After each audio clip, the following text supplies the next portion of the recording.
All right, closing statements.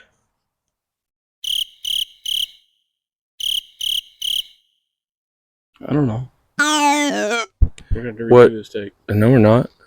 What do they say at Subway?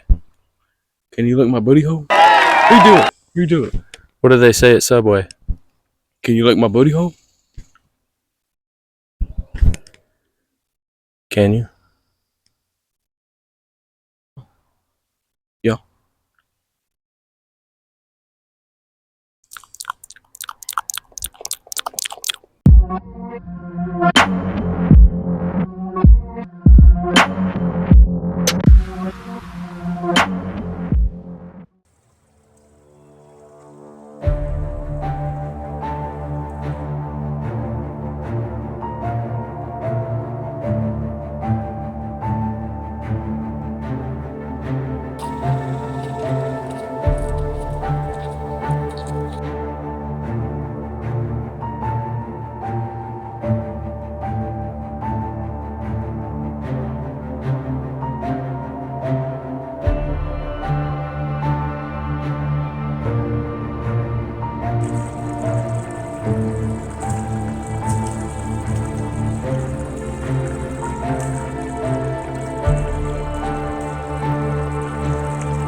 What's up, guys? Welcome back to the loadout table.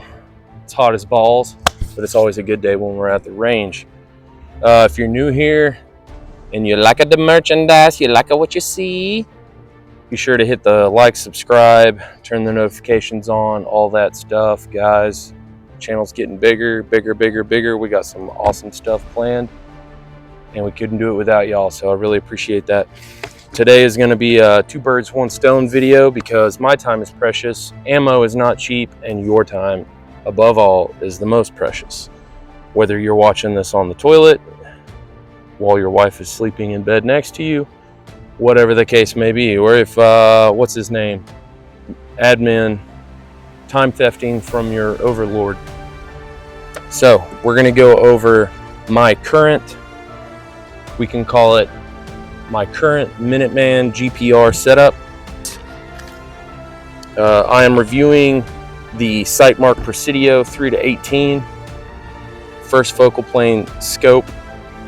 She is a little bit of a chonker, big chungus, but so far I am pleasantly surprised with the performance out of it. I always love first focal plane scopes, so we'll dive into that here in just a moment. So, what is a GPR? A general purpose rifle, do-it-all rifle, or what I'm going to start calling is my presidential election rifle. Does that sound like a terroristic threat? Will I get flagged for that? I hope not. Y'all get what y'all get it. Y'all get the joke. Y'all get the joke. Come on now. Anyways, so do-all rifle is probably the best term for it, but you'll see a common trend with both of these setups. Y'all have met both the girls before. That sounded gay. 18-inch 14.5, and essentially with your do-all rifle, you never know what the situation may dictate. So you want to try and cover all your bases as much as possible in one setup. One thing I wanted to bring up, a lot of arguments about putting all this stuff on your rifles is they get heavy. That is 100% true. I'm not going to deny that. The only thing what I try and go by as best I can is similar setups like these, the military standard that you can find online, such as the weight. That's what I try and go by. I try and keep it at or below the military standard for weight. So for this, an 18-inch, a setup like this, this is your Gen Z Mark 12, essentially. So if I'm not mistaken, Mark 12, the standard for weight on that, I'll Google it and I'll throw it up post-production, but I'm wanting to say it's 12 pounds. which is pretty stinking heavy. This is definitely under it. So for a 14.5 setup like this, your standards of weight you're going to be looking for is SOP mod block 2, block 1s, something in that range. I would not compare it to a Mark 18 because those guys are chopped down super short, and that's going to be a lot of weight that you're not going to be able to make up with a 14.5. I think Mark 18 is random number. I think it's 9 pounds if I'm not mistaken. So I believe this is under the Mark 18 weight, but those are the standards that I go by for these setups. So I'm going to throw in some B-roll up close of my optic setups, and then we're going to take it out and group them. Oh, get off me, bug. Alright. I'm going to dial up a little bit.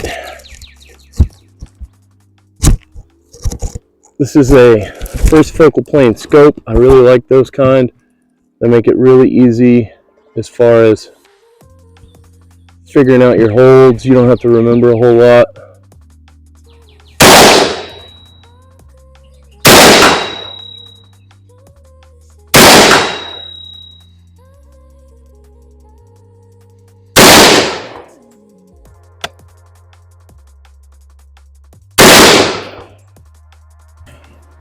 Terry, oh, you gonna be in the video?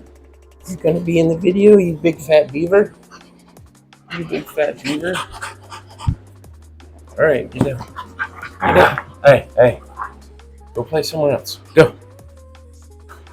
So, a couple of things that I wanted to talk about when it comes to SPR, GPR builds.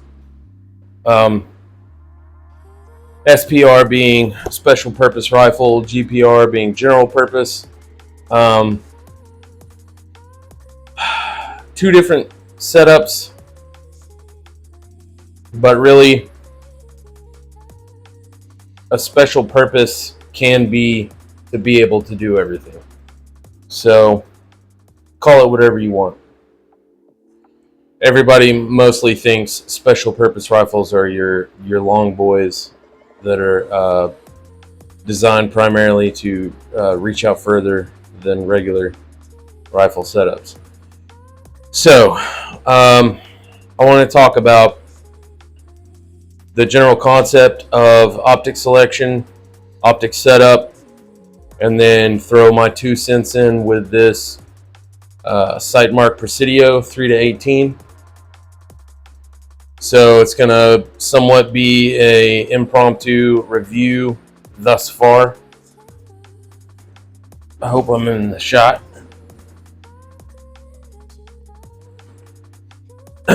So I didn't show the results of when I was shooting it at the 100-yard range, getting it dialed in for 2 reasons. First reason being I didn't have enough time to actually film the results. I forgot. So there you go. My bad. Second reason being a lot of times you see reviewers a lot of times you see optics being reviewed and they want to sit there and say, yeah, this is the most accurate optic that's out there, yada yada yada.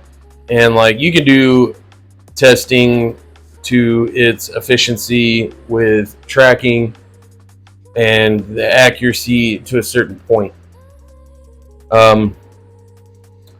I do believe that your optic selection is important, but at the same time, like, this entire setup is an ecosystem. It's a cheesy word to say, but that's pretty much how it is. Every component to it is symbiotic. It's in a symbiotic relationship with the other components. So you need to have a decent barrel. You need to have a decent bolt. You need to have decent ammo and at least a decent optic. And when all the, I say decent, you know, like just don't, if one of those components is absolute garbage or it's gone past its service life, then I'm trying to break this down in a scenario that would make more sense. So if your barrel is ass, your bolt's ass, your ammo is ass, and your gun just shoots like absolute garbage, but you try and throw a knife force on here to make up for it, that knife force, even though that's a badass optic, it's not gonna pick up the slack for everything else being garbage. So long story short, that's why I call it an ecosystem. Everything has to work together to get the best results. I'm a firm believer in, you know, use what you got. If you can afford something better and justify the purchase, go for it. I'm all for that. But I'm absolutely not going to knock cheap or cheaper, more affordable optic selections or whatever the case may be, because I've seen dudes with like wish builds just absolutely tear it down at the range. The optic I had on previous to this, I did the Vortex Sonora. It was a second focal plane scope. It did excellent. And it's like, I got it for like $100 online. But then when I went to the Sightmark retreat, I was banging steel from 50 all the way to just shy of 500 yards with a freaking BSA mil dot reticle 2.5 by 8 scope. BSA. That stands for better stay away. I got that optic in a trade for some furniture or something like that, and I like it. I mean, it does what I need it to, so whatever. So don't think that you got to have Gucci stuff to be able to keep up with the big dogs. So moving on, we're going to talk about the Sightmark Presidio 3 by 18 by 50 first focal plane MR2 reticle. I'll throw some B-roll up of what the reticle looks like. Hopefully that footage came out decent. So far, I'm really liking it. Pros and cons for it. Oh, full disclaimer, Sightmark did send me this scope for free for me to keep. No exchange of money, nothing like that. Just some of the perks with working with them closely. That being said, I'm not going to be like every other YouTuber out there that's like, yeah, they sent this out to us, no exchange of money, but we're going to give it an honest review. Like, if somebody gives you something for free, it's going to be biased no matter what. Like, I'm going to err on the side of liking this as much as I can because it was free. But y'all know I will not hesitate in the slightest to take an absolute massive shit on a product if it ain't any good. Case in point, the digital night vision that I just did, not a fan of it. That being said, I'm really liking the scope so far. Extremely durable construction so far. It's a little, I'm pretty sure that its original design was for maybe not necessarily an AR platform, but like a hunting rifle, because that's pretty much like what Sightmark's main meat and potatoes is hunting stuff. So it's a little big, but the overall features of it, like I said, it's got the MR2 reticle, Christmas tree reticle, first focal plane. You can get it in mils or MOA. I prefer mils. It's just easier for my smooth brain to do the math and holdovers and stuff for that. So I really like the reticle. Optical clarity so far is better than any scope I've ever owned, which isn't saying a whole lot. The best thing I've ever owned is Athlon. So I have no complaints with the optical clarity. Light transmission, it's got a 50 millimeter objective lens, so light transmission, it's getting tons of light in there. I really like the turrets. Even though they do not lock, it has a 0 stop that you can install, but then the actual adjustments are very, not stiff, but like you're not going to just bump this on your kit and knock it off 0. Very what is it, the turrets are knurled, so you can get a really good grip when you need to make your adjustments. I really like how the throw lever for the magnification comes with this threaded little lever that you can take on and off if you want to dial in. Eye relief is good. The reticle is illuminated, which I really like. So you got illumination, focus, elevation, windage. So yeah, overall, I'm really digging it so far. Like I said, it's a review and process. So, you know, later on down the road, we'll see how she fares out. A couple adjustments I want to make in the future is throwing it on a 1-piece mount instead of this 2-piece, so I don't have to bridge it. But other than the size and a little bit of the heft of it, I have 0 complaints with it. So far, it's working really well. It's zeroed just fine. I had no issues with it. Zeroed out real quick. Reset your turrets. Boom. I'm good to go. So, I'm not going to throw all the individual specs out there. That's what the internet's for. Y'all can do that if you are interested in this product. Price point is freaking badass for this quality of an optic as well. MSRP on these I think is like $400, so that's pretty badass. I'm having a brain fart. I believe Travis Burton, he's a really good dude. He's on Pro Staff as well. His channel is Weekend Warriors Outdoors.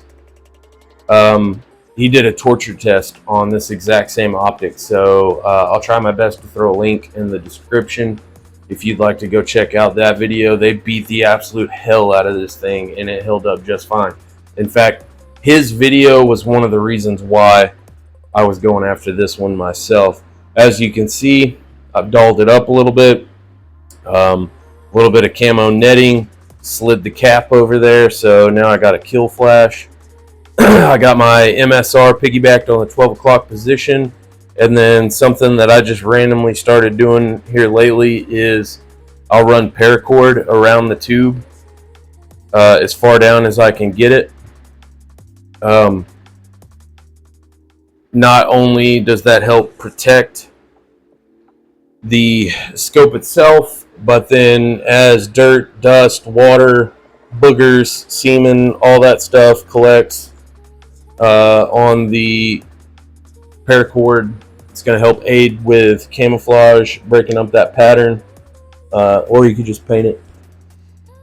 But also, if push comes to shove, doo-doo hits the fan, you know, you got an extra couple of feet of paracord that you have access to if you need it. So overall, I'm really digging it. We'll probably do another review on it later on down the road and see how she's holding up.